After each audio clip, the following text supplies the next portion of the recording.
Materi pertemuan kelima, teori-teori tentang organisasi. Yang pertama, teori budaya organisasi. Yang kedua, teori penstrukturan adaptif. Yang ketiga, teori akomodasi komunikasi. 1. Teori budaya organisasi. Asumsi.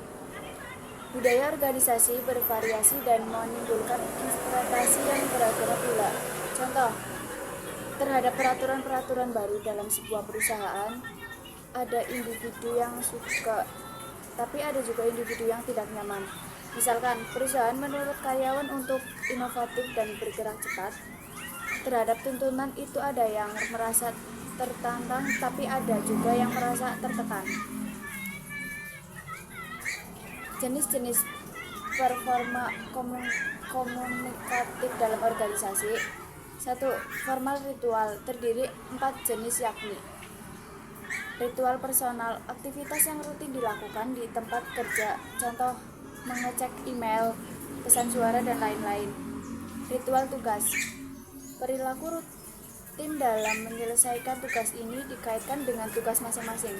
Ritual sosial, rutinitas verbal dan non-verbal dalam berinteraksi dengan orang lain, misal rutinitas kongkow setiap akhir pekan bersama rekan kerja.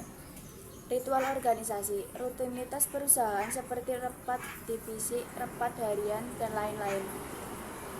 2.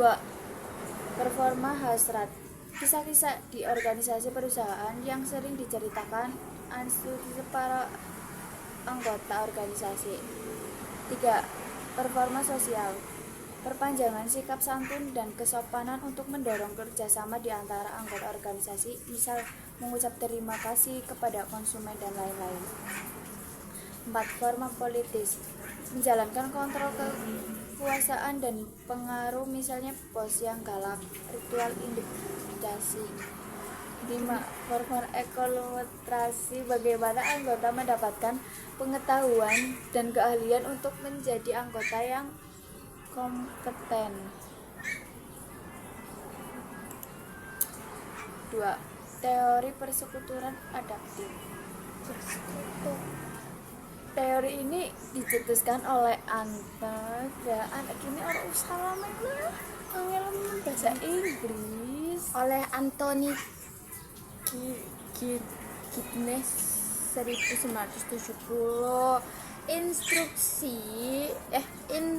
Institusi sosial dan organisasi mau dipotong gue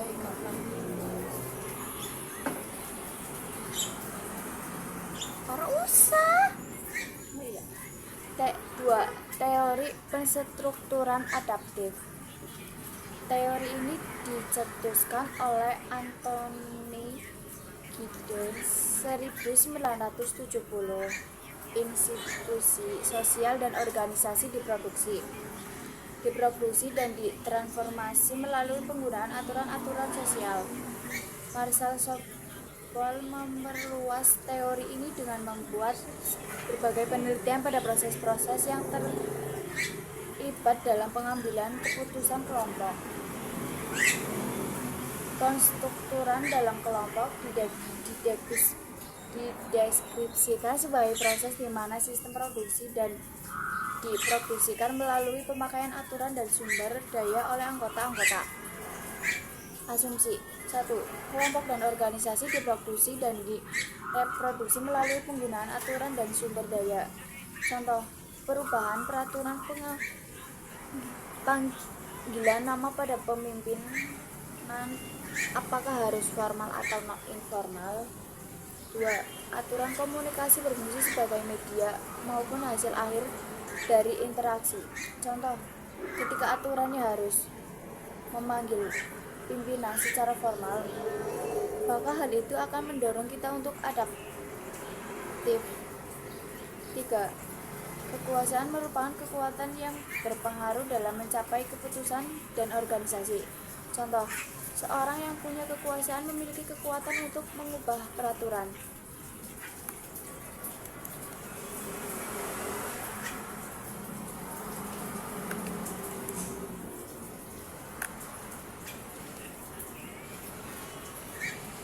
3. Integrasi sosial, social integration, merujuk pada resiprositas perilaku komunikasi di antara orang-orang dalam interaksi. Saat kita memperoleh pemahaman bagaimana kita dan orang lain memiliki tempat di dalam kelompok, kita mulai komunikasi dan bertindak dalam cara-cara yang menghasilkan peran yang diharapkan untuk dipenuhi tiap anggota. Penerapan waktu dan ruang di tahun 1984 untuk menggambarkan tindakan dan struktur sebagai identen, kita harus memahami hubungan waktu yang sebagai sesuatu yang terkadang dalam konstitusi semua interaksi sosial. Baik tiga, ruang dilihat sebagai sebuah elemen konseptual yang mempunyai makna bagi anggota kelompok atau organisasi. Elemen waktu dan ruang adalah faktor-faktor yang membuat kita mampu terlibat di dalam komunikasi. Teori perstrukturan adaptif dapat digunakan untuk menelan berbagai fenomena di perusahaan, di antaranya 1. Ketika suatu organisasi permintaan melakukan transformasi pelayanan informasi publik dari cara manual menjadi berbasis teknologi informasi. 2. Keputusan UMKM untuk mengadopsi sertifikat SNI di sektor pangan standarisasi adalah salah satu strategi untuk mengaktifkan daya saing, terutama di era perdagangan bebas. Kegiatan standarisasi dalam introduksi dibuktikan dengan memperoleh sertifikat SNI Standar Nasional Indonesia. 3. Teori akomodasi komunikasi dikembangkan oleh Horowitz. Inti dari teori ini adalah adaptasi terhadap lawan komunikasi kita. Mereka pembicaraan berinteraksi, mereka menyesuaikan pembicaraan, pola vokal dan atau tindak tanduk mereka untuk mengadopsi orang lain.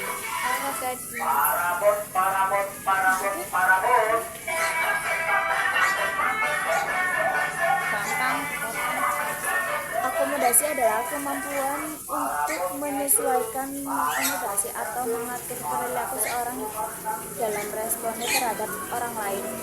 Teori ini mempertimbangkan motivasi dari konstruksi yang mendasari apa yang terjadi ketika dua pembicaraan menyelesaikan gaya komunikasi mereka.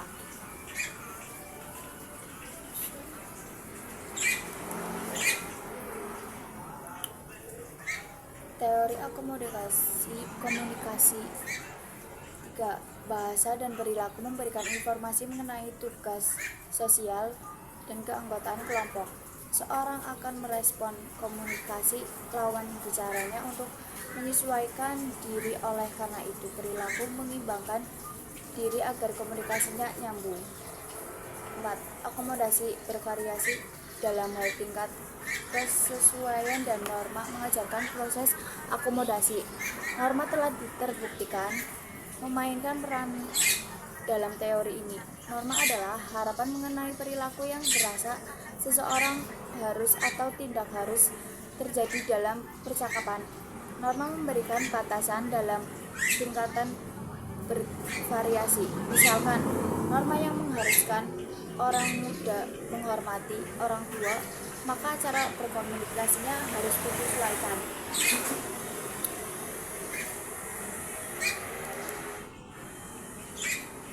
Teori akomodasi komunikasi 2. Divergensi adalah ketika tidak terdapat usaha untuk menunjukkan persamaan antara para pembicaraan. Divergensi lebih ke arah tidak mendukung pernyataan atau komunikasi lawan bicara, tetapi lebih bernada netral. Contoh, sungguh menyesalkan saya bahkan tidak bisa merokok di dalam apartemen sendiri. Wah, itu pasti mengganggumu. Aku akan coba membicarakannya dengan pengelola apartemen.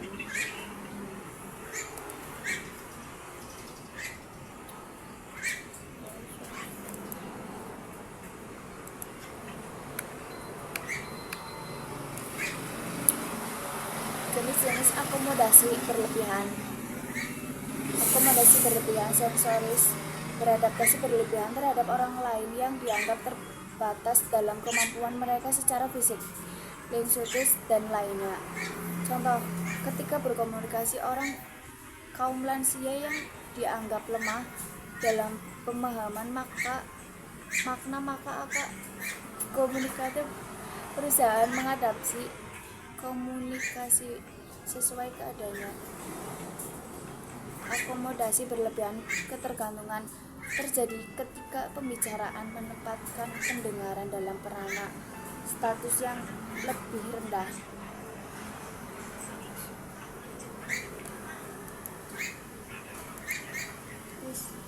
Selesai. Belum kan ngeluar. Videografi, jurnalistik, dan periklanan komunikasi. Teknik penulis berita. Membuat paket berita televisi tidak sama dengan membuat berita untuk media cetak atau radio. Berita televisi adalah berita untuk mata dan telinga, sehingga apa yang sudah diwakili oleh gambar tidak perlu dijelaskan dengan narasi yang sama, agar tidak terjadi pengulangan dan memperpanjang durasi. Berita televisi adalah berita gambar, sehingga berita harus mendasarkan gambar. Berita televisi strukturnya terdiri dari opening di bawah awal berita yang diberi nama lead atau intro, disusul kemudian tubuh berita atau isi berita dan akhir adalah closing atau penutup berita.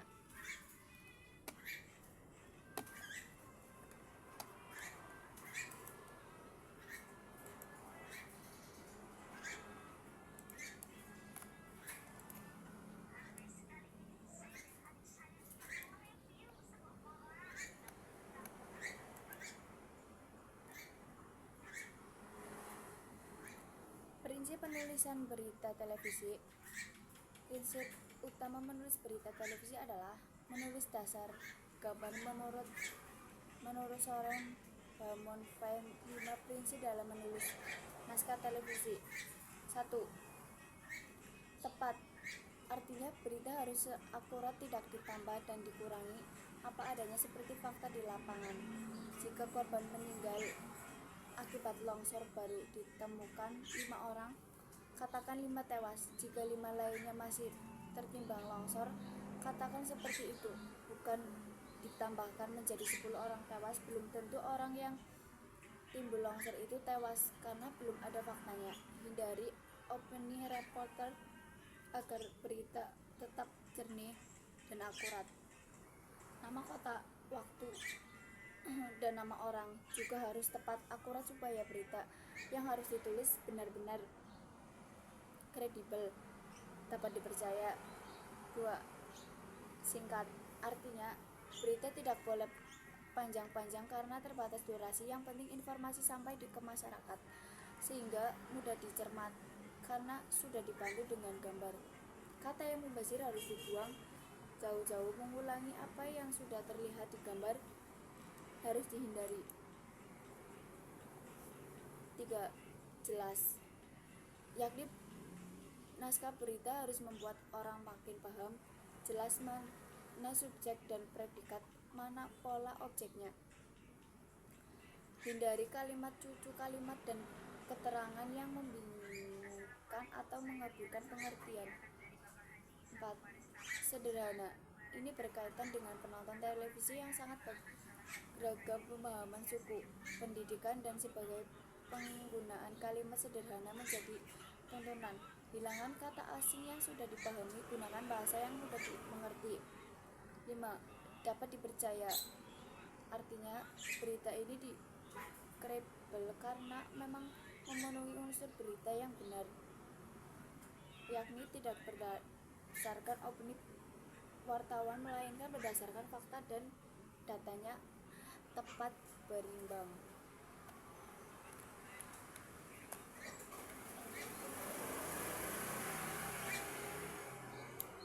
Hal-hal yang perlu diperhatikan dalam penulisan berita. 1. Dalam penulisan berita, satu berita haruslah satu angle sehingga berita menjadi fokus. Kalau ada beberapa angle menarik di perbedaan, maka dibuat lebih dari satu berita. 2. Tidak mengulangi informasi dan intro dalam tubuh berita. Juga tidak mengulangi narasi dengan sound up atau sound. Fungsi sound adalah untuk menjelaskan, menegaskan, atau opini dari narasi yang disampaikan sebelumnya. 3. Naskah dalam jurnalisme televisi hanya resumsi, artinya hanya hal-hal yang sangat penting saja. Ingat, kata durasi terbatas. 4. Pemilih katanya tepat dan pendek sehingga mudah diterima pemirsa. 5. Hilangkan kata yang mubazir. Ingat ekonomi kata karena durasi terbatas. 6. Naskah harus bercerita tentang gambar. Gambar harus logis dan utuh sehingga orang-orang menonton mengetahui cerita gambar yang dimaksud. Bila kita memiliki jika gambar kurang, maka naskah harus jangan mengulangi apa yang tampak jelas di gambar. 7. Naskah lebih pendek dari gambar. Durasi berita 60 detik, maka narasi atau naskah harus kurang dari 60 detik, misalnya cukup 40 detik saja. Hal ini maksudnya agar ada jeda dalam pembacaan berita. 8. Jeda di antara gambar. Ini untuk memberikan kesempatan pemirsa mencerna gambar, karena pemirsa tidak dapat melihat dan mendengarkan secara terus-menerus, jadi haruslah ada jenis 5 detik. 9.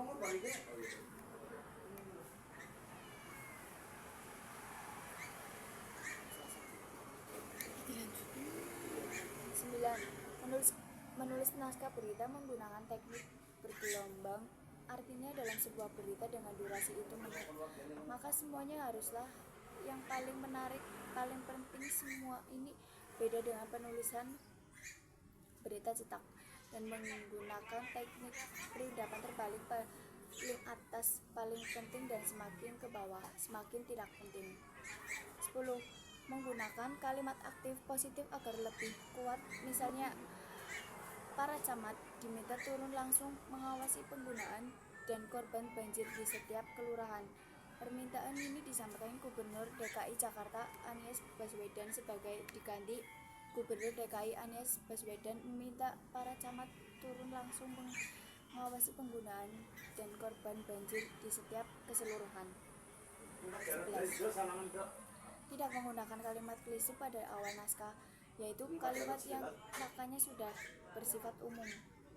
12. Menghindari opini, misalnya seorang anggota resepsi Polres Jakarta Barat terpaksa menembak seorang penjahat pembunuhan hingga tewas karena melawan ketidak ditangkap. Kalimat ini mengandung opini siapa yang mengatakan pembukaan karena itu terpaksa.